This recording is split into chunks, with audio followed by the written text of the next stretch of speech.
வேத வசனம் சொல்லுகிறது. 1 பேதுருவின் புஸ்தகம் 2ஆம் அதிகாரம் 3 வசனத்தை வாசிங்க. நீங்கள் வளரும்படி ஆமென். புதிதாய் பிறந்த குழந்தைகளைப் போல ஆமென். திருவசனமாகிய களங்கமில்லாத ஞானப்பாலின் மேல் வாஞ்சையாயிருங்கள். ஆமா, நல்லா கவனிங்க. நாம வளரணும்னா, நம்ம பிள்ளைகள் வரணும், நாம வளரணும், நம்ம ஆவிக்குரிய ஜீவியத்துல வளரணும், நல்ல முதிர்ச்சியான ஒரு பூரண புருஷனாக நாம மாறணும்னா, என் அருமையான தேவனுடைய பிள்ளைகளை இன்னைக்கு வசனம் சொல்லுகிறது, திருவசனமாகிய ஞானப்பாலின் மேல நாம வாஞ்சையா இருக்கணும் அப்படின்னு சொல்லப்பட்டிருக்கு. அப்ப இன்னைக்கு ஆவிக்குரிய வாழ்க்கையில நீங்க வளரணும்னு நினைக்கிற பிள்ளைங்க வேத வசனங்கள் மேல ஒரு வாஞ்சை இருக்கணும், ஒரு தாகம் இருக்கணும் அப்படின்னு சொல்லி ஆண்டவர் சொல்றாரு. 2 தீமோத்தேயு புஸ்தகம் 3ஆம் அதிகாரம் 15 இருந்து 17 வசனங்களை வாசிங்க.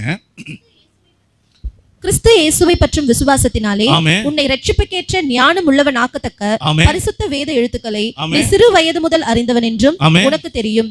வேத வாக்கியங்கள் எல்லாம் தேவ ஆவியினால் அருளப்பட்டிருக்கிறது. தேவனுடைய மனுஷன் தேறினவனாகவும். நல்ல கவனிங்க, நீங்க தேவனுடைய வார்த்தையை வாஞ்சையோடு குழந்தையை போல தாகத்தோடு நீங்க வாசிக்க ஆரம்பிச்சீங்கன்னா உங்க வாழ்க்கையில என்ன நடக்குமா, நீங்க தேறினவர்களாக மாற முடியும். அப்புறம் எந்த நற்கிரியையும் செய்ய தகுதியுள்ளவனாகவும் இருக்கும்படியாக அவைகள் உபதேசத்துக்கும் கடிந்து கொள்ளுதலுக்கும் திருத்தலுக்கும் நீதியை படிப்பிக்கத்தலுக்கும் பிரயோஜனம் உள்ளவைகளா இருக்கிறது. ஆமே, நல்ல கவனிங்க. வேத வசனத்தை நீங்க வாசிக்க வாசிக்க குழந்தை போல அந்த குழந்தை எப்படி தாய் பால் மேல அது வாஞ்சையோடு தாகத்தோடு இருக்குமோ அது போல ஒரு தேவனுடைய பிள்ளை ஆண்டவருடைய வசனத்தை கேட்பதில், ஆண்டவருடைய வசனத்தை வாசிப்பதில், தியானிப்பதில், கை கொண்டு நடப்பதில் நாம எப்படிப்பட்டவர்களா இருக்கணும், வாஞ்சையா இருக்கணும். அது மேல ஒரு தாகம் இருக்கணும். அந்த தாகம் இருந்தாதான் உங்க வாழ்க்கையில நீங்க தேர்ச்சி அடைய முடியும்.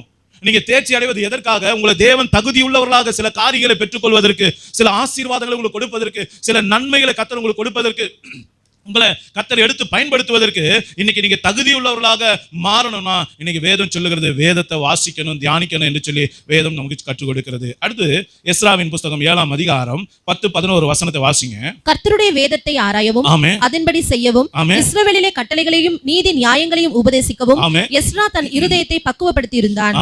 கர்த்தருடைய கற்பனைகளின் வார்த்தைகளிலும் அவர் இஸ்ரவேலுக்கு கொடுத்த கட்டளைகளிலும் படித்து தேறின. அவன் எப்படி தேறினானா? படித்து. அந்த வார்த்தை கவனிச்சீங்களா? படித்து தேறணும். அப்போ ஒரு மனுஷன் ஆவிக்குரிய வாழ்க்கையில தேறினவனா இருக்கணும், அனுபவம் பெற்றவனா இருக்கணும், ஒரு முதிர்ச்சி அடைந்த நிலைக்கு நீங்களும் நானும் செல்லணும்னா என் அருமையான தேவனுடைய பிள்ளைகளை வேதத்தை படிக்காம நீங்க ஆவிக்குரிய வாழ்க்கையில முதிர்ச்சியே அடைய முடியாது. சின்னவங்களா இருக்க, பெரியவங்களா இருக்க, யாரா இருந்தாலும் ஒரே வார்த்தை தான், நல்லா புரிந்து கொள்ளுங்க. வேதத்தை நீங்க வாசிங்க. நீங்க புரியலனாலும் வாசிங்க, தெரியலனாலும் வாசிங்க. வாசிக்க வாசிக்க வாசிக்க தான் கர்த்தர் உங்களுக்கு வேத புஸ்தகத்தில் இருக்கிற மகிமைகளை வெளிப்படுத்தி தருவார்.